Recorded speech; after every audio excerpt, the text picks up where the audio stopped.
வடசொல் விகாரமாகினது தான் தேசம்.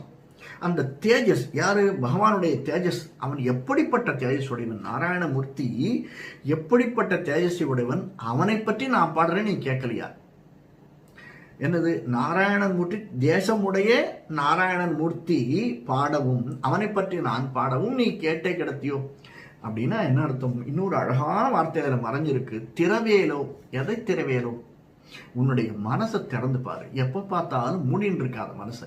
B A open minded. இங்கிலீஷில் அடிக்கடி சொல்ற வார்த்தை இல்லையா? B A open minded.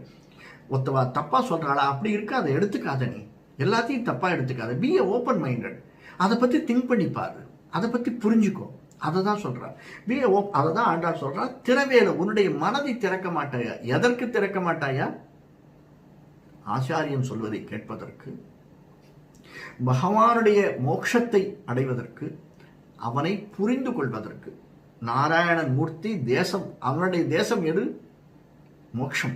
அதை புரிந்து கொள்வதற்கு உன்னுடைய ஞானத்தை, அறிவை திறக்க மாட்டாயா அப்படின்னு அர்த்தம். இதுல கொஞ்சம் பிலசாபிக்கல் திங்கிங்ல இவ எழுதியிருக்கிறத நான் படிக்கிறேன், எக்ஸ்பிளைன் பண்றேன்.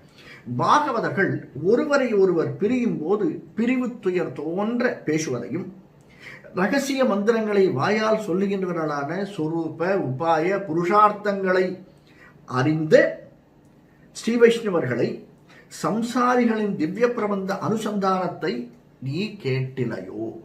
எப்படி சொல்ற ஆண்டாள்? அடுத்தது, பாகவதரின் மேன்மையை அறிந்த நீ பகவத அனுபவத்தால் செருக்குற்று இருக்காமல் பாகவதர்கள் உனது பக்த அனுபவத்தை உணரும்படி வந்து நீ உன் எண்ணத்தை பிரகாசிப்பிக்க வேண்டும் என்பதாகும் என்று குலசேகர ஆழ்வாரை எழுப்பும் பாசுரமாக இதை கொள்ளலாம் அப்படின்னு சொல்றோம். குலசேகர ஆழ்வார் இதை பத்தி எக்ஸ்பிளைன் பண்றதுக்கா நம்ம அதை பார்க்கலாம். இப்போ உரைச்சு இவன் என்ன சொல்றா? இப்போ பாகவதர்கள் அடியார்கள் நாராயணனுடைய, அதாவது ஒரு செக்ட் அப்படின்னு வச்சுக்கலாம்.